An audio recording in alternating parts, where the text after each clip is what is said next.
ದೇಶಾದ್ಯಂತ ನೀಟ್ ಹಗರಣದ ಕಿಚ್ಚು ಜೋರಾಗಿದೆ. ಸಂಸತ್ ಅಧಿವೇಶನದಲ್ಲಿ ಇವತ್ತು ಕೂಡ ನೀಟ್ ಹಗರಣ ಭಾರೀ ಸದ್ದು ಮಾಡಿತು. ವಿಪಕ್ಷ ಆಡಳಿತ ಪಕ್ಷ ಸದಸ್ಯರ ನಡುವೆ ಜಟಾಪಟಿ ನಡೆಯಿತು. ರಾಜ್ಯಸಭೆ ಲೋಕಸಭೆ ಎರಡೂ ಕಡೆಯೂ ಕೇಂದ್ರ ಸಚಿವ ಧರ್ಮೇಂದ್ರ ಪ್ರಧಾನ್ ರಾಜೀನಾಮೆಗೆ ವಿಪಕ್ಷಗಳು ಪಟ್ಟು ಹಿಡಿದವು. ಈ ವೇಳೆ ದೊಡ್ಡ ಕೋಲಾಹಲವೇ ನಡೆಯಿತು. ವಿದ್ಯಾರ್ಥಿಗಳ ಭವಿಷ್ಯ ನಮಗೆ ಮುಖ್ಯ, ಇದರಲ್ಲಿ ರಾಜಕೀಯ ಮಾಡಬೇಡಿ ಅಂತ ಬಿಜೆಪಿಗರು ತಿರುಗೇಟು ಕೊಟ್ಟರು.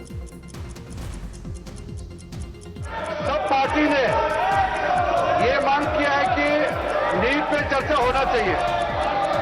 आज भी पूरा एनडीए पार्टी की ओर से भी फिर से मांग किया है कि नीट पे चर्चा होना चाहिए। मुझे लगा कल खड़गे जी और बाकी ऑपोजिशन के कुछ नेताओं से मिल करके हमारा उम्मीद थोड़ा सा कायम हुआ था कि चर्चा हो सकता है क्या आज। तो कांग्रेस पार्टी ने कंडीशन लगाया। सर वो तो देखिए जो आज प्राइम मिनिस्टर का बयान हुआ है ये इन्वेस्टिगेटिव बयान है ये, और दूसरा जो है एजुकेशन मिनिस्टर का इस्तीफा होना चाहिए। चर्चा करने के लिए चर्चा से भागे चर्चा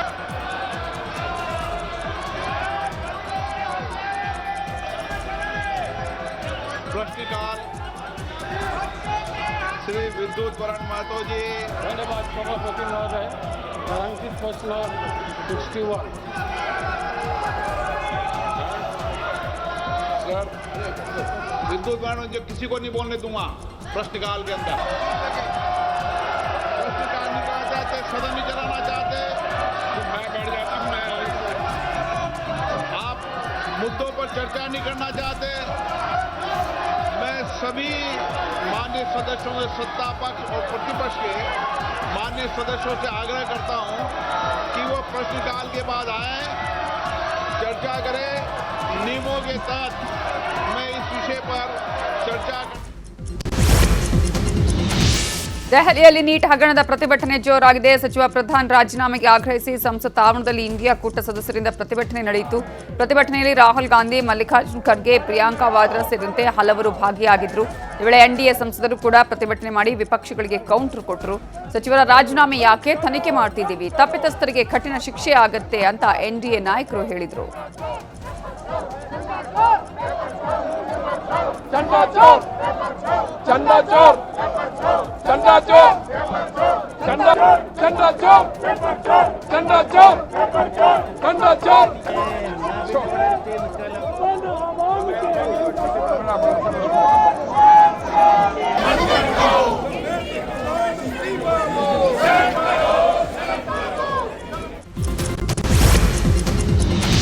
ನೀಟ್ ಪ್ರಶ್ನೆ ಪತ್ರಿಕೆ ಸೋರಿಕೆ ವಿರೋಧಿಸಿ ದೆಹಲಿಯಲ್ಲಿ ವಿದ್ಯಾರ್ಥಿಗಳು ಭಾರೀ ಪ್ರತಿಭಟನೆ ಮಾಡುತ್ತಿದ್ದಾರೆ. ಈ ಕುರಿತು ಪ್ರಧಾನಿ ಮೋದಿ ಪ್ರತಿಕ್ರಿಯಿಸಿದ್ದಾರೆ. ನಮ್ಮ ಯುವಜನರ ಕ್ಷೇಮ ಮತ್ತು ಭವಿಷ್ಯಕ್ಕಿಂತ ಮುಖ್ಯವಾದದ್ದು ಯಾವುದೂ ಇಲ್ಲ. ಪರೀಕ್ಷಾ ಪ್ರಶ್ನೆ ಪತ್ರಿಕೆ ಸೋರಿಕೆ ಪ್ರಕರಣಗಳಲ್ಲಿ ಭಾಗಿಯಾದವರಿಗೆ ತ್ವರಿತ ಹಾಗೂ ಕಠಿಣ ಶಿಕ್ಷೆ ವಿಧಿಸಲು ತ್ವರಿತ ವಿಚಾರಣಾ ನ್ಯಾಯಾಲಯಗಳನ್ನು ಸ್ಥಾಪಿಸಲು ನಾವು ನಿರ್ಧರಿಸಿದ್ದೇವೆ. ನಮ್ಮ ಯುವಜನರ ಭವಿಷ್ಯಕ್ಕೆ ಹಾನಿ ಮಾಡಲು ಪ್ರಯತ್ನಿಸುವವರನ್ನ ಯಾವುದೇ ಕಾರಣಕ್ಕೂ ಸುಮ್ಮನೆ ಬಿಡುವುದಿಲ್ಲ ಅಂತ ಪ್ರಧಾನಿ ಎಕ್ಸ್ನಲ್ಲಿ ಸಂದೇಶ ರವಾನಿಸಿದ್ದಾರೆ. ನೀಟ್ ಗದ್ದಲದ ಬಗ್ಗೆ ಕೇಂದ್ರ ಗೃಹ ಸಚಿವ ಅಮಿತ್ ಶಾ ಎಕ್ಸ್ನಲ್ಲಿ ಪೋಸ್ಟ್ ಮಾಡಿದ್ದಾರೆ. ಯುವಕರ ಹಿತ, ಉಜ್ವಲ ಭವಿಷ್ಯಕ್ಕೆ ನಮ್ಮ ಮೊದಲ ಆದ್ಯತೆ. ಯುವಕರ ಹಿತವೇ ಮೋದಿ ಸರ್ಕಾರದ ಆದ್ಯತೆ. ಫಾಸ್ಟ್ ಟ್ರ್ಯಾಕ್ ಕೋರ್ಟ್ ಸ್ಥಾಪಿಸಿ ತಪ್ಪಿತಸ್ಥರಿಗೆ ಶಿಕ್ಷೆ ಕೊಡಿಸುತ್ತೇವೆ. ಯುವಕರ ಬದುಕಿನೊಂದಿಗೆ ಚೆಲ್ಲಾಟ ಆಡಿದವರ ವಿರುದ್ಧ ಕಠಿಣ ಕ್ರಮ ಕೈಗೊಳ್ಳುತ್ತೇವೆ ಅಂತ ಅಮಿತ್ ಶಾ ಭರವಸೆ ನೀಡಿದ್ದಾರೆ. ವಿದ್ಯಾರ್ಥಿಗಳಿಗೆ ಆಗಿರುವ ಅನ್ಯಾಯ ಸಹಿಸಲ್ಲ ಅಂತ ಕೇಂದ್ರ ಸಚಿವ ಕಿರಣ್ ರಿಜಿಜು ಹೇಳಿದ್ದಾರೆ. ವಿಪಕ್ಷಗಳು ಚರ್ಚೆಯಿಂದ ದೂರ ಹೋಗ್ತಿವೆ ಅಂತ ಇಂಡಿಯಾ ಕೂಟದ ನಡೆ ಬಗ್ಗೆ ಅಸಮಾಧಾನವನ್ನ ವ್ಯಕ್ತಪಡಿಸಿದ್ದಾರೆ. चौथा दिन हो तो आज फिर हमने देखा तो अपोजिशन पार्टी तो फिर से हंगामा करके चर्चा से भाग रहे हैं। ये ठीक नहीं है। अब ये चौथा दिन हो गया है और पार्लियामेंट का बाकी बिजनेस छोड़ के हम पहला नीट पेपर लीक पे चर्चा के लिए पूरा तैयार हो गए हैं। फिर क्यों भाग रहे हैं चर्चा से? हमने बहुत साफ शब्दों में कहा है कि जितना लंबा चर्चा करना चाहते हैं कि नीट पेपर लीक का चर्चा तुरंत शुरू करना चाहिए, सब तैयारी है। फिर भी अपोजिशन पार्टी आज भी चर्चा करने नहीं दी। ಪ್ರಧಾನಿ ನರೇಂದ್ರ ಮೋದಿ ಅವರ ಪೋಸ್ಟ್ಗೆ ಲೋಕಸಭಾ ವಿಪಕ್ಷ ನಾಯಕ ರಾಹುಲ್ ಗಾಂಧಿ ತಿರುಗೇಟು ಕೊಟ್ಟಿದ್ದಾರೆ. ಎಕ್ಸ್ನಲ್ಲಿ ಪೋಸ್ಟ್ ಮಾಡಿರುವ ರಾಹುಲ್ ಗಾಂಧಿ, ನೀಟ್ ವಿದ್ಯಾರ್ಥಿಗಳ ಬಳಿ ಕ್ಷಮೆಯಾಚನೆಗೆ ಆಗ್ರಹ ಮಾಡಿದ್ದಾರೆ. ವಿದ್ಯಾರ್ಥಿಗಳ ಭವಿಷ್ಯಕ್ಕೆ ಹಾನಿ ಮಾಡಿದವರು ನೀವೇ, ಪ್ರಶ್ನೆ ಪತ್ರಿಕೆ ಸೋರಿಕೆ ಮಾಡಿದವರನ್ನ ರಕ್ಷಿಸಿದ್ದೀರಿ. ವಿದ್ಯಾರ್ಥಿಗಳ ಬೇಡಿಕೆ ಸ್ಪಷ್ಟವಾಗಿದೆ. ಧರ್ಮೇಂದ್ರ ಪ್ರಧಾನ್ ಅವರನ್ನ ಸಚಿವ ಸ್ಥಾನದಿಂದ ವಜಾ ಮಾಡಬೇಕು. ವಿದ್ಯಾರ್ಥಿಗಳ ಮೇಲೆ ಹಲ್ಲೆ ನಡೆಸಿದವರ ವಿರುದ್ಧ ಕ್ರಮ ಕೈಗೊಳ್ಳಿ ಅಂತ ಒತ್ತಾಯಿಸಿದ್ದಾರೆ ರಾಹುಲ್ ಗಾಂಧಿ. ನಿಮ್ಮ ಆಡಳಿತದಲ್ಲಿ ಶಿಕ್ಷಣ ವ್ಯವಸ್ಥೆ ಹದಗೆಟ್ಟಿದೆ ಅಂತ ಪ್ರಧಾನಿ ಮೋದಿ ವಿರುದ್ಧ ಎಐಸಿಸಿ ಅಧ್ಯಕ್ಷ ಮಲ್ಲಿಕಾರ್ಜುನ ಖರ್ಗೆ ಕಿಡಿಕಾರಿದ್ದಾರೆ. ಎಕ್ಸ್ನಲ್ಲಿ ಪೋಸ್ಟ್ ಮಾಡಿರುವ ಖರ್ಗೆ, ನಿಮ್ಮ ಸರ್ಕಾರ ಯುವಕರ ಮೇಲೆ ಲಾಠಿ ಚಾರ್ಜ್ ಮಾಡಿದೆ. ಎಸಿ ಅರಮನೆಗಳಿಂದ ಹೊರಬನ್ನಿ, ಯುವಜನರ 3 ಬೇಡಿಕೆಗಳನ್ನು ಈಡೇರಿಸಿ, ತಕ್ಷಣವೇ ಶಿಕ್ಷಣ ಸಚಿವ ಪ್ರಧಾನ್ ಅವರನ್ನ ವಜಾಗೊಳಿಸಬೇಕು, ದೌರ್ಜನ್ಯ ಮತ್ತು ದಂಡನಾತ್ಮಕ ಕ್ರಮಗಳಿಗಾಗಿ ಕ್ಷಮೆಯಾಚಿಸಬೇಕು, ನೀವು ಗುರಿಯಾಗಿಸಿದ ಸಂತ್ರಸ್ತರಿಗೆ ನ್ಯಾಯ ಒದಗಿಸಿ ಅಂತ ಖರ್ಗೆ ಒತ್ತಾಯಿಸಿದ್ದಾರೆ. ಈಗ ನಾಯಕತ್ವ ಪ್ರದರ್ಶಿಸುವ ಸಮಯ ಬಂದಿದೆ. ಈಗಲಾದರೂ ವಿದ್ಯಾರ್ಥಿಗಳ ಬೇಡಿಕೆಗಳನ್ನು ಈಡೇರಿಸಿ ಅಂತ ಮೋದಿ ವಿರುದ್ಧ ಸಂಸದೆ ಪ್ರಿಯಾಂಕಾ ಗಾಂಧಿ ವಾಗ್ದಾಳಿ ನಡೆಸಿದ್ದಾರೆ. ವಿದ್ಯಾರ್ಥಿಗಳ ಮೇಲೆ ಏಕೆ ಲಾಠಿ ಚಾರ್ಜ್ ಮಾಡಲಾಗ್ತಿದೆ? ವಿದ್ಯಾರ್ಥಿಗಳ ಬಗ್ಗೆ ಕಾಳಜಿ ಇದ್ದರೆ ಕರೆದು ಮಾತನಾಡಿ ಅಂತ ಪ್ರಿಯಾಂಕಾ ಗಾಂಧಿ ಹೇಳಿದ್ದಾರೆ. धर्मेंद्र प्रधान, प्रॉब्लम एक है, बच्चा कुछ कह रहा है, आप कुछ और कह रहे हो. नेता हैं, नेतृत्व दिखाने का समय आ गया है. नेतृत्व दिखाएं.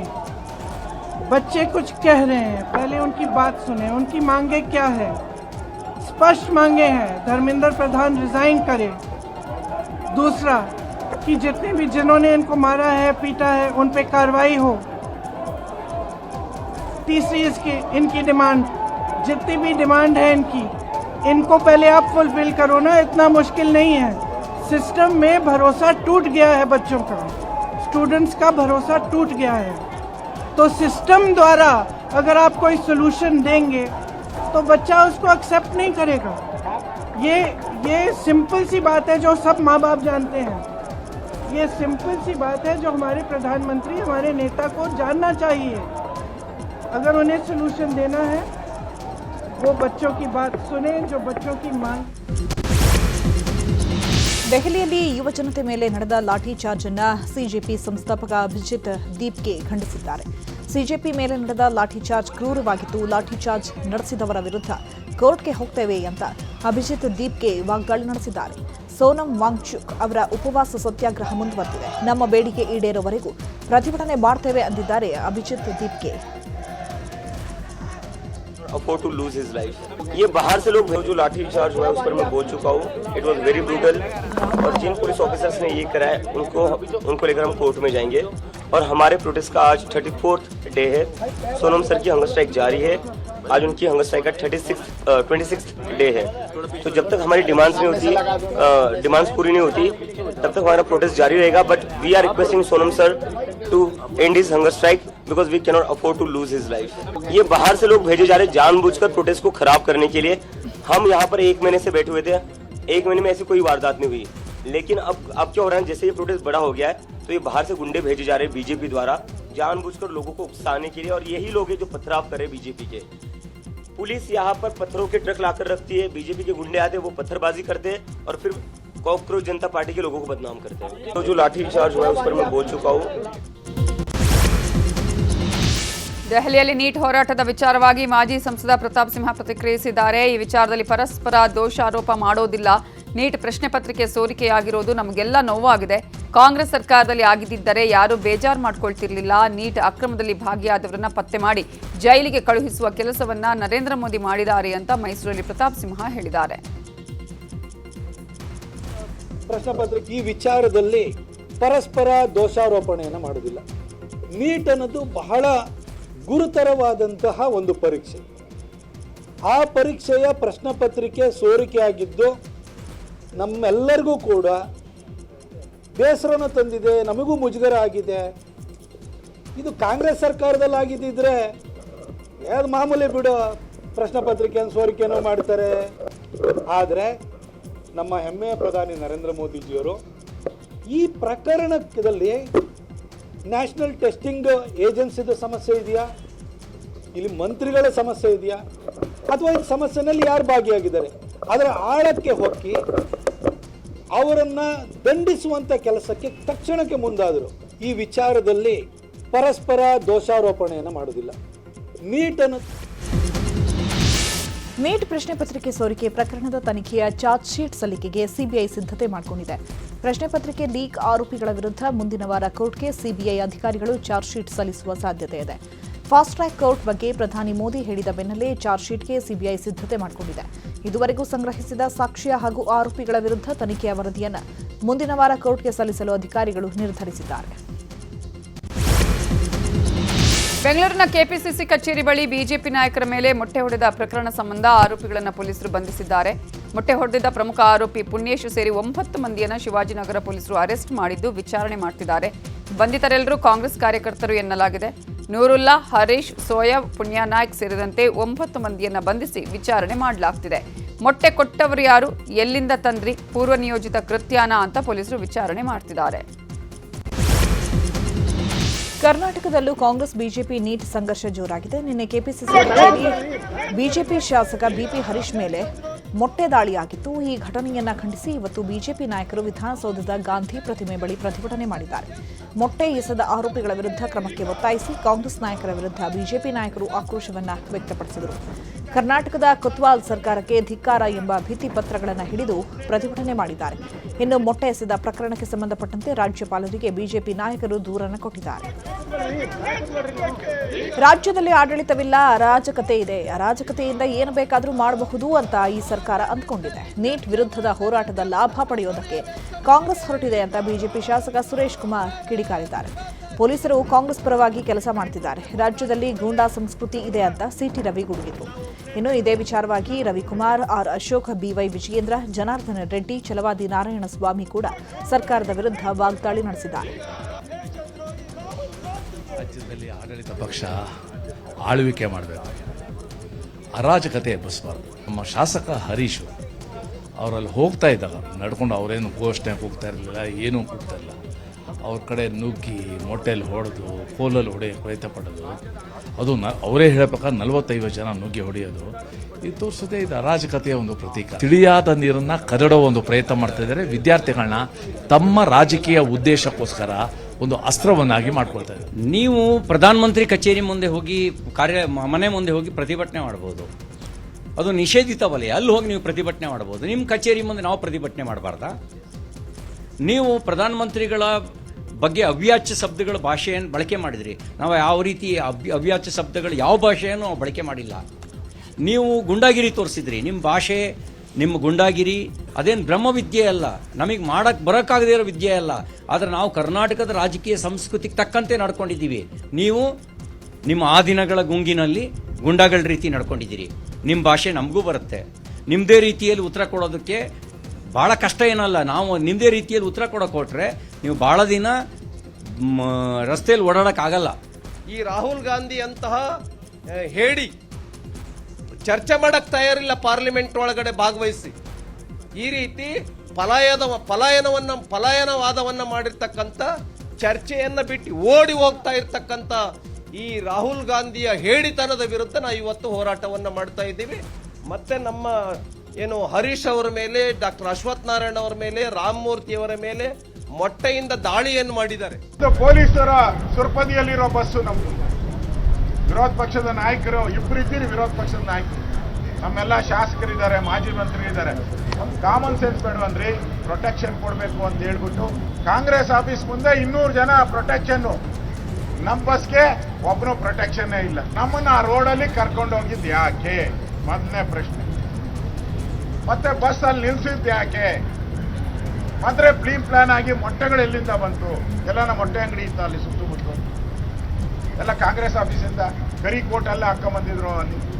ನಿನ್ನೆನೂ ಕೂಡ ಬೆಂಗಳೂರಿನಲ್ಲಿ ಭಾರತೀಯ ಜನತಾ ಪಾರ್ಟಿ ನಾವು ಪ್ರೊಟೆಸ್ಟನ್ನು ಮಾಡ್ತಕ್ಕಂಥ ಸಂದರ್ಭದಲ್ಲಿ ಹರೀಶ್, ನಮ್ಮ ಹರಿಹರದ ಶಾಸಕರಾಗಿರ್ತಕ್ಕಂಥ ಹರೀಶ್ ಅವ್ರ ಮೇಲೆ ಮೊಟ್ಟೆಯಿಂದ ದಾಳಿ ಮಾಡುವಂಥ ಕೆಲಸ ಆಯಿತು. ಬೇರೆ ನಮ್ಮ ಶಾಸಕರುಗಳ ಮೇಲೆ ಕೂಡ ದಾಳಿ ಮಾಡ್ತಕ್ಕಂಥ ಕೆಲಸ ಆಗಿದೆ.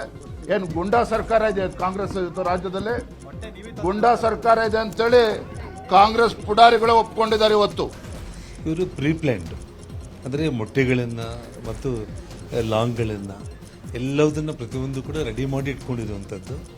ಮತ್ತು ಉದ್ದೇಶಪೂರ್ವಕವಾಗಿ ನೀವು ಕೇವಲ ನಮ್ಮ ಕರ್ನಾಟಕ ರಾಜ್ಯ ಮಾತ್ರ ಅಲ್ಲ, ನಿನ್ನೆ ಟಿ ವಿಗಳಲ್ಲಿ ನೋಡ್ತಾ ಇದ್ದರೆ ಇಡೀ ಕಾಂಗ್ರೆಸ್ ಪಕ್ಷ ಇಡೀ ದೇಶದಲ್ಲೇ ಒಂದು ಅರಾಜಕತೆ ಸೃಷ್ಟಿ ಮಾಡೋದಕ್ಕೆ ಕುತಂತ್ರ ಮಾಡಿರುವಂಥ ವಿಷಯ ಇದು.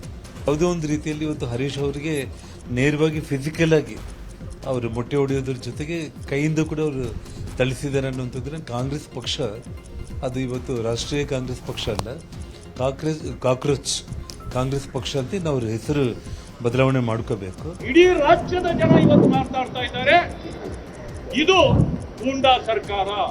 ಯಾಕೆಂದ್ರೆ ಗೂಂಡಾ ಸಂಸ್ಕೃತಿಯಿಂದ ಬಂದವರು. ಇಂಥ ಒಂದು ಗೂಂಡಾ ಸರ್ಕಾರದ ವಿರುದ್ಧವಾಗಿ ಪೊಲೀಸ್ ಇಲಾಖೆ ಕಠಿಣ ನಿರ್ಧಾರವನ್ನ ತೆಗೆದುಕೊಂಡವರನ್ನ ಜೈಲಿಗೆ ಕಳಿಸಲಿಲ್ಲ ಅಂದ್ರೆ ನಮ್ಮ ಈ ಹೋರಾಟ ಮತ್ತಷ್ಟು ತೀವ್ರವಾಗುತ್ತೆ.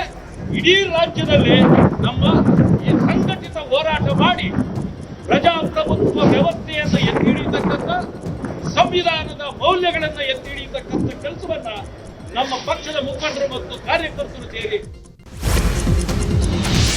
ರಾಜ್ಯದಾದ್ಯಂತ ನೀಟ್ ಹಗರಣದ ರಾಜಕೀಯ ಜಟಾಪಟಿ ತಾರಕಕ್ಕೇರಿದೆ. ಶಿವಮೊಗ್ಗದಲ್ಲಿ ಕಾಂಗ್ರೆಸ್ ಕಾರ್ಯಕರ್ತರು ಬಿಜೆಪಿ ಕಚೇರಿಗೆ ಮುತ್ತಿಗೆ ಹಾಕಿದ್ದಾರೆ. ಪೊಲೀಸರನ್ನೇ ತಳ್ಳಿಕೊಂಡು ಕಚೇರಿಯ ಒಳಗೆ ನುಗ್ಗಿದ್ರು ಕಾಂಗ್ರೆಸ್ ಕಾರ್ಯಕರ್ತರು. ಕಚೇರಿ ಒಳಗೆ ಬಿಜೆಪಿ ಕಾರ್ಯಕರ್ತರ ಜೊತೆ ವಾಗ್ವಾದ ನಡೆಯಿತು. ಕಾರ್ಯಕರ್ತರನ್ನ ಪೊಲೀಸರು ವಶಕ್ಕೆ ಪಡೆದ್ರು. ಈ ವೇಳೆ ಪೊಲೀಸ್ ಜೀಪ್ ಮೇಲೆ ಹತ್ತಿ ಕಾಂಗ್ರೆಸ್ ಕಾರ್ಯಕರ್ತರು ಹುಚ್ಚಾಟವಾಡಿದ್ರು.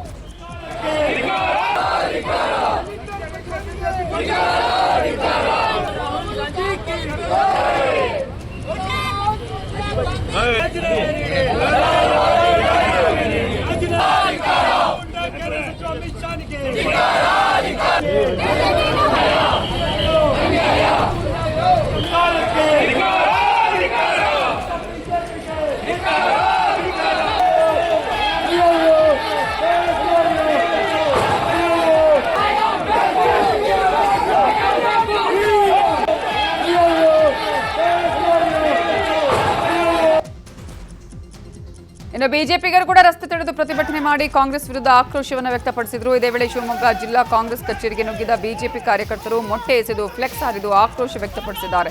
ಕಾಂಗ್ರೆಸ್ ಕಚೇರಿಯತ್ತ ಪೆಟ್ರೋಲ್ ಜೊತೆಗೆ ಏಕಾಏಕಿ ನುಗ್ಗಿದ ಬಿಜೆಪಿ ಕಾರ್ಯಕರ್ತರನ್ನ ತಡೆಯಲು ಪೊಲೀಸರು ಹರಸಾಹಸ ಪಟ್ಟಿದ್ದಾರೆ. ಬಳಿಕ 20ಕ್ಕೂ ಹೆಚ್ಚು ಕಾರ್ಯಕರ್ತರನ್ನ ಪೊಲೀಸರು ವಶಕ್ಕೆ ಪಡೆದಿದ್ದಾರೆ.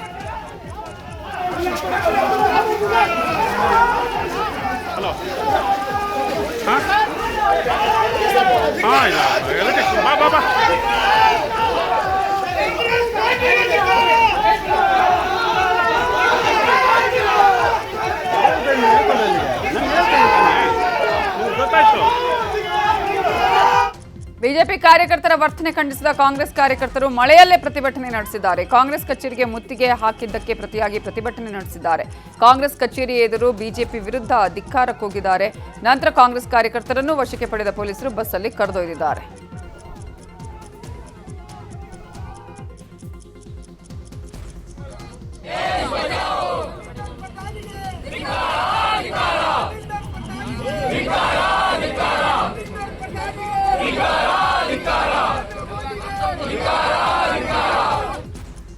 ಬಾಗಲಕೋಟೆಯಲ್ಲೂ ಕಾಂಗ್ರೆಸ್ ಪ್ರತಿಭಟನೆ ಜೋರಾಗಿತ್ತು. ನವನಗರದಲ್ಲಿರುವ ಜಿಲ್ಲಾಡಳಿತದ ಭವನದ ಮುತ್ತಿಗೆಗೆ ಪ್ರತಿಭಟನಾಕಾರರು ಯತ್ನಿಸಿದರು. ಈ ವೇಳೆ ಪೊಲೀಸರು ಪ್ರತಿಭಟನಾಕಾರರ ನಡುವೆ ನೂಕಾಟ, ತಳ್ಳಾಟ ಆಯಿತು. ಕೆಲ ಕಾಂಗ್ರೆಸ್ ಕಾರ್ಯಕರ್ತರನ್ನು ಪೊಲೀಸರು ವಶಕ್ಕೆ ಪಡೆದರು. ಬಿಜೆಪಿ ಕಾರ್ಯಕರ್ತರು ಕೊಪ್ಪಳದಲ್ಲೂ ಕೂಡ ಜೋರು ಪ್ರತಿಭಟನೆ ಮಾಡಿದ್ದಾರೆ. ಬಸವೇಶ್ವರ ವೃತ್ತದಲ್ಲಿ ಮಾನವ ಸರಪಳಿ ನಿರ್ಮಿಸಿ ಕಾಂಗ್ರೆಸ್ ವಿರುದ್ಧ ಆಕ್ರೋಶವನ್ನು ಹೊರಹಾಕಿದ್ದಾರೆ.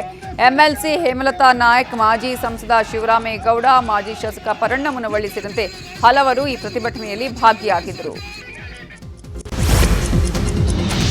ನಮ್ಮ ಮಕ್ಕಳ ಭವಿಷ್ಯದ ಬಗ್ಗೆ ಪ್ರತಿಯೊಬ್ಬರೂ ಚಿಂತೆ ಮಾಡಬೇಕು ಅಂತ ಸಿಎಂ ಡಿಕೆ ಶಿವಕುಮಾರ್ ಹೇಳಿದ್ದಾರೆ.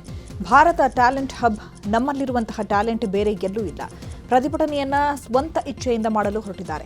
ಪ್ರತಿಭಟನೆ ಮಾಡುವುದು ಎಲ್ಲ ಯುವಕರ ಹಕ್ಕು, ಎಲ್ಲ ಪಕ್ಷಗಳ ಹಕ್ಕು. ಅವರ ಮೇಲೆ ಲಾಠಿ ಚಾರ್ಜ್ ಮಾಡಿ ಧಮಕಿ ಹಾಕಿದ್ದಾರೆ ಅಂತ ಕೇಂದ್ರ ಸರ್ಕಾರದ ವಿರುದ್ಧ ಡಿಕೆ ಶಿವಕುಮಾರ್ ಗುಡುಗಿದ್ದಾರೆ. ಮೊಟ್ಟೆ ಎಸೆಯುವ ಸಂಸ್ಕೃತಿ ನಮ್ಮದಲ್ಲ ಅಂತ ಗೃಹ ಸಚಿವ ಪ್ರಿಯಾಂಕ್ ಖರ್ಗೆ ಹೇಳಿದ್ದಾರೆ. ಕೆಂಪೇಗೌಡ ಏರ್ಪೋರ್ಟ್ ಅಲ್ಲಿ ಮಾತಾಡಿದ ಪ್ರಿಯಾಂಕ್ ಖರ್ಗೆ, ಈಗಾಗಲೇ ನಮ್ಮ ಇಲಾಖೆಯಿಂದ ಕೃತ್ಯ ಎಸಗಿದವರ ಮೇಲೆ ಕ್ರಮವನ್ನು ತೆಗೆದುಕೊಂಡಿದ್ದೇವೆ. ಇಂತಹ ಘಟನೆಗಳಿಗೆ ಯಾವುದಕ್ಕೂ ನಾವು ಆಸ್ಪದ ಕೊಡಲ್ಲ, ಪ್ರೋತ್ಸಾಹವನ್ನು ಕೊಡಲ್ಲ, ಪ್ರಚೋದನೆಯನ್ನೂ ಮಾಡಲ್ಲ. ಬಿಜೆಪಿಯವರು ಉದ್ದೇಶಪೂರ್ವಕವಾಗಿ ಇದಕ್ಕೆ ಬೇರೆ ಬಣ್ಣ ಹಚ್ಚುತ್ತಿದ್ದಾರೆ. ನಮ್ಮ ಪೊಲೀಸರು ಒಂದು ರೂಟ್ ಹಾಕಿ ಕೊಟ್ಟಿದ್ರು, ಅದು ತಪ್ಪಿದ್ದೇಕೆ ಅಂತ ಪ್ರಿಯಾಂಕ್ ಖರ್ಗೆ ಪ್ರಶ್ನಿಸಿದ್ದಾರೆ. ಪ್ರಧಾನಿ ಮೋದಿ ಬಗ್ಗೆ ಅವಾಚ್ಯ ಶಬ್ದ ಬಳಸಿದ ಯುವಕನ ವಿರುದ್ಧ ಎಫ್ಐಆರ್ ದಾಖಲಾಗಿದೆ. ಹಡ್ಸನ್ ಎಂಬಾತನ ಮೇಲೆ ಬೆಂಗಳೂರಿನ ಬಾಣಸ್ವಾಡಿ ಪೊಲೀಸ್ ಠಾಣೆಯಲ್ಲಿ ಪ್ರಕರಣ ದಾಖಲಾಗಿದೆ. ಆರೋಪಿ ಹಡ್ಸನ್ ಸಾಮಾಜಿಕ ಜಾಲತಾಣದಲ್ಲಿ ಪ್ರಧಾನಿ ಮೋದಿ ಅವರನ್ನು ನಿಂದಿಸಿ ವಿಡಿಯೋ ಅಪ್ಲೋಡ್ ಮಾಡಿದ್ದ. ಈ ಬಗ್ಗೆ ಸರ್ವಜ್ಞ ನಗರದ ಬಿಜೆಪಿ ಮುಖಂಡರೊಬ್ಬರು ದೂರು ದಾಖಲಿಸಿದರು. ಈ ದೂರಿನ ಅನ್ವಯ ಹಡ್ಸನ್ ಎಂಬಾತನನ್ನು ಪೊಲೀಸರು ವಶಕ್ಕೆ ಪಡೆದು ಎಫ್ಐಆರ್ ದಾಖಲಿಸಿದ್ದಾರೆ. ಕೆಪಿಎಸ್ಎಲ್ನ ಮತ್ತೊಂದು ಭ್ರಷ್ಟಾಚಾರದ ಕರ್ಮಕಾಂಡ ಬಯಲಾಗಿದೆ. ಪಶು ವೈದ್ಯಾಧಿಕಾರಿಗಳ ನೇಮಕದಲ್ಲಿ ಭ್ರಷ್ಟಾಚಾರ ನಡೆದಿದೆ ಎನ್ನಲಾದ ಆಡಿಯೋ ಹಾಗೂ ಫೋಟೋ ವೈರಲ್ ಆಗಿದೆ. ಏಜೆಂಟ್ ಒಬ್ಬರು ಪಶು ವೈದ್ಯಾಧಿಕಾರಿಯ ಅಂತಿಮ ಪಟ್ಟಿ ಪ್ರಕಟ ಮಾಡಲು 80 ಲಕ್ಷ ರೂಪಾಯಿ ಡಿಮ್ಯಾಂಡ್ ಮಾಡಿದ್ದಾರೆ. ಈ ಬಗ್ಗೆ ವಿದ್ಯಾರ್ಥಿಗಳು ಸ್ಟಿಂಗ್ ಆಪರೇಷನ್ ಮಾಡಿದ್ದಾರೆ. ವಿಜಯನಗರ ಜಿಲ್ಲೆ ಹೂವಿನ ಹಡಗಲಿ ಪಟ್ಟಣದಲ್ಲಿ ಭಾರೀ ಅನಾಹುತವೊಂದು ತಪ್ಪಿದೆ. ಜಿಬಿಆರ್ ಕಾಲೇಜ್ ಬಳಿ ಸಿಎನ್ಜಿ ಸಾಗಾಣಿಕೆ ಮಾಡ್ತಾ ಇದ್ದ ವಾಹನದಲ್ಲಿ ಇಂಧನ ಸೋರಿಕೆಯಾಗಿ ಆತಂಕದ ವಾತಾವರಣ ಸೃಷ್ಟಿಯಾಗಿತ್ತು. ಸಿಎನ್ಜಿ ಸೋರಿಕೆ ಆಗ್ತಾ ಇದ್ದಂತೆ ಜನ ಬೆಚ್ಚಿ ಬಿದ್ದರು. ಕೂಡಲೇ ಅಗ್ನಿಶಾಮಕ ಸಿಬ್ಬಂದಿ ದೌಡಾಯಿಸಿ ಸೋರಿಕೆ ನಿಯಂತ್ರಣ ಮಾಡುವಲ್ಲಿ ಯಶಸ್ವಿಯಾದರು.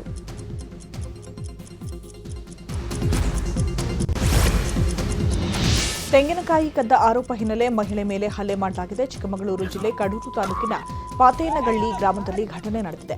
ಶಿವಮ್ಮ ಎಂಬಾಕೆ ಮೇಲೆ ಮೂವರು ಅಟ್ಯಾಕ್ ಮಾಡಿದ್ದಾರೆ. ಗಾಯಗೊಂಡ ಮಹಿಳೆಗೆ ಕಡೂರು ಸಾರ್ವಜನಿಕ ಆಸ್ಪತ್ರೆಯಲ್ಲಿ ಚಿಕಿತ್ಸೆ ನೀಡಲಾಗುತ್ತಿದೆ. ಪಾಳು ಬಿದ್ದ ಜಮೀನಿನಲ್ಲಿ ಶಿವಮ್ಮ ಕುರಿ ಮೇಯಿಸ್ತಾ ಇದ್ರು. ಈ ವೇಳೆ ತೋಟದಲ್ಲಿ ತೆಂಗಿನಕಾಯಿ ಕದಿತೀಯಾ ಅಂತ ಆರೋಪ ಹೊರಿಸಿ ಹಲ್ಲೆ ಮಾಡಿದ್ದಾರೆ. ನವೀನ್, ಕಲ್ಲೇಶ್ ಹಾಗೂ ದೀಪು ಅನ್ನೋರ ವಿರುದ್ಧ ದೂರು ದಾಖಲಾಗಿದೆ. ಮಂಡ್ಯ ಜಿಲ್ಲೆಯ ಕೆಆರ್ಎಸ್ನಲ್ಲಿ ಮಲಗಿದ್ದ ವ್ಯಕ್ತಿ ತಲೆ ಮೇಲೆ ಕಲ್ಲು ಎತ್ತಾಕಿ ಹತ್ಯೆ ಮಾಡಿದ್ದ ಆರೋಪಿಯನ್ನ ಪೊಲೀಸರು ಬಂಧಿಸಿದ್ದಾರೆ. ಅಂಬರೀಶ್ ಬಂಧಿತ ಆರೋಪಿ ಜುಲೈ 6ರಂದು ಕುಡಿದ ಮತ್ತಿನಲ್ಲಿ ಜೊತೆಯಲ್ಲಿದ್ದ ರಾಕೇಶ್ನನ್ನ ಆರೋಪಿ ಅಂಬರೀಶ್ ಹತ್ಯೆ ಮಾಡಿದ್ದ. ಊರಿಗೆ ಹೋಗುವ ವಿಚಾರಕ್ಕೆ ಜಗಳ ಆಗಿ ಹತ್ಯೆ ಮಾಡಿದ್ದ. ಹತ್ಯೆ ಮಾಡಿ ಏನು ಗೊತ್ತಿಲ್ಲ ಅಂತ ಎಸ್ಕೇಪ್ ಆಗಿದ್ದ. ಶ್ರೀರಂಗಪಟ್ಟಣ ತಾಲೂಕಿನ ಕೆಆರ್ಎಸ್ನ ಅರಳಿಕಟ್ಟೆ ಬಸ್ ಸ್ಟಾಪ್ ಬಳಿ ಘಟನೆ ನಡೆದಿತ್ತು. ಈ ಪ್ರಕರಣಕ್ಕೆ ಸಂಬಂಧಪಟ್ಟಂತೆ ದಾಖಲಿಸಿಕೊಂಡಿದ್ದಂತಹ ಕೆಆರ್ಎಸ್ ಪೊಲೀಸ್ ಠಾಣೆ ಪೊಲೀಸರು ಆರೋಪಿಯನ್ನು ಬಂಧಿಸುವಲ್ಲಿ ಯಶಸ್ವಿಯಾಗಿದ್ದಾರೆ. ಶಿವಮೊಗ್ಗ ಜಿಲ್ಲೆ ಭದ್ರಾವತಿಯಲ್ಲಿ ಎಸ್ಐಆರ್ ಪ್ರಕ್ರಿಯೆ ವೇಳೆ ಅವಘಡ ಸಂಭವಿಸಿದೆ. ಕೋಟೆ ಏರಿಯಾದಲ್ಲಿ ಮನೆ ಮನೆಗೆ ತೆರಳಿ ಫಾರ್ಮ್ ಸಂಗ್ರಹಿಸುವಾಗ ಕರ್ತವ್ಯ ನಿರತ ಬಿಎಲ್ಒ ರಹಮತ್ತುಲ್ಲಾ ಮೇಲೆ ನಾಯಿ ದಾಳಿ ಮಾಡಿದೆ. ಗಾಯಾಳಿಗೆ ಭದ್ರಾವತಿ ತಾಲೂಕು ಆಸ್ಪತ್ರೆಗೆ ಅವರನ್ನು ದಾಖಲಿಸಿ ಚಿಕಿತ್ಸೆ ನೀಡಲಾಗುತ್ತಿದೆ. ಕಳೆದ 2 ವಾರಗಳ ಹಿಂದೆ ಸಾಗರದಲ್ಲೂ ಬಿಎಲ್ಒ ಲಕ್ಷ್ಮೀ ಸಿಂಗ್ ಮೇಲೆ ನಾಯಿ ದಾಳಿಯಾಗಿತ್ತು.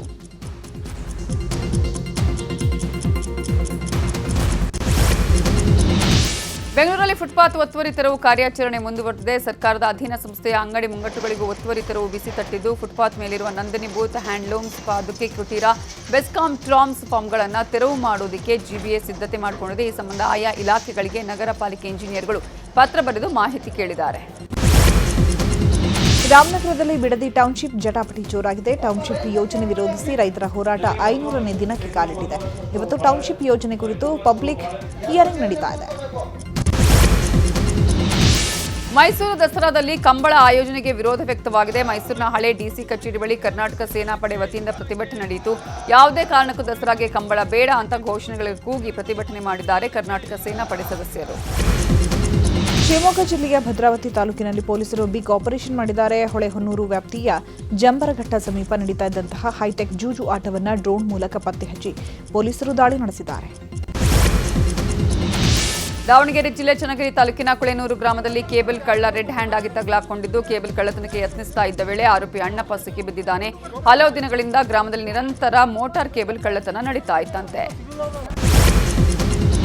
ಮಹಾರಾಷ್ಟ್ರದ ಪಶ್ಚಿಮ ಘಟ್ಟ ಪ್ರದೇಶದಲ್ಲಿ ಧಾರಾಕಾರ ಮಳೆ ಆಗ್ತಾ ಇರುವ ಪರಿಣಾಮ ಬೆಳಗಾವಿ ಜಿಲ್ಲೆಯ ಚಿಕ್ಕೋಡಿ ತಾಲೂಕಿನಲ್ಲಿ ದೂದ್ಗಂಗಾ ನದಿ ಅಪಾಯದ ಮಟ್ಟ ಮೀರಿ ಹರಿತಾ ಇದೆ. ನದಿ ಪಾತ್ರದಲ್ಲಿರುವ ಮುಲಾನ್ಕಿ ಗ್ರಾಮದ ಮನ್ಸೂರ್ ಅಲಿ ದರ್ಗಾ ಮುಳುಗಡೆಯಾಗಿದೆ. ಸ್ವಪಕ್ಷದವರ ವಿರುದ್ಧ ಮಾಜಿ ಸಚಿವ ಇಕ್ಬಾಲ್ ಅನ್ಸಾರಿ ಮತ್ತೆ ಗುಡುಗಿದ್ದಾರೆ. ಬೆಂಗಳೂರಲ್ಲಿ ಅನ್ಸಾರಿ ಬೆಂಬಲಿಗರ ಸಭೆಯಲ್ಲಿ ವಾಗ್ದಾಳಿ ನಡೆಸಿದ್ದಾರೆ. ನಾನು ಸಿದ್ದರಾಮಯ್ಯ ನಂಬಿಕೊಂಡು ಕಾಂಗ್ರೆಸ್ ಪಕ್ಷಕ್ಕೆ ಬಂದಿದ್ದೇನೆ. ನನ್ನನ್ನು 2 ಬಾರಿ ಕೊಪ್ಪಳ, ಕನಕಗಿರಿ, ಯಲಬುರ್ಗಾ ನಾಯಕರು ಸೋಲಿಸಿದ್ರು. ನಾನು ಮನಸ್ಸು ಮಾಡಿದ್ರೆ ಇವರನ್ನ ಸೋಲಿಸಲು 2 ಸೆಕೆಂಡ್ ಸಾಕು ಅಂತ ಗುಡುಗಿದ್ರು. ದುಡ್ಡು ಯಾರು ಕೊಡ್ತಾರೆ ಅವರನ್ನ ಮಂತ್ರಿ ಮಾಡೋ ಕಾಂಪಿಟೇಷನ್ ನಡೀತಾ ಇದೆ ಅಂತ ವಿಪಕ್ಷ ಶಾಸಕ ದೊಡ್ಡನಗೌಡ ಪಾಟೀಲ್ ಗಂಭೀರ ಆರೋಪ ಮಾಡಿದ್ದಾರೆ.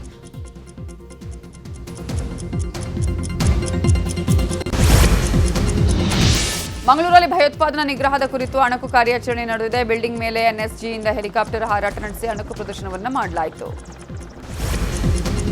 ಪ್ರಗತಿಶೀಲ ಕರ್ನಾಟಕಕ್ಕೆ ಕಲೆ, ಸಾಹಿತ್ಯ, ಸಾಂಸ್ಕೃತಿಕ ಪಾರಂಪರ್ಯ ತನ್ನದೇ ಆದ ಇತಿಹಾಸವಿದೆ. ಈ ಸಿರಿ ಸೊಬಗನ್ನು ಸಂಭ್ರಮಿಸಲು ನ್ಯೂಸ್ 18 ಕರುನಾಡ ಹಬ್ಬ ಆಚರಿಸ್ತಾ ಇದೆ. ವಿಜಯನಗರ ಜಿಲ್ಲೆಯ ಹೊಸಪೇಟೆಯಲ್ಲಿ 3 ದಿನಗಳ ಕಾಲ ನ್ಯೂಸ್ 18 ಕರುನಾಡ ಹಬ್ಬ ನಡೆಯಲಿದೆ. ನಾಳೆಯಿಂದ ಜುಲೈ 26ರವರೆಗೆ ಹೊಸಪೇಟೆಯ ಡಾಕ್ಟರ್ ಪುನೀತ್ ರಾಜ್ಕುಮಾರ್ ಕ್ರೀಡಾಂಗಣದಲ್ಲಿ ನ್ಯೂಸ್ 18 ಕರುನಾಡ ಹಬ್ಬ ನಡೆಯಲಿದೆ. ಮನರಂಜನೆ ಜೊತೆ ಭರ್ಜರಿ ಆಹಾರ ಮೇಳ ಆಯೋಜಿಸಲಾಗಿದೆ.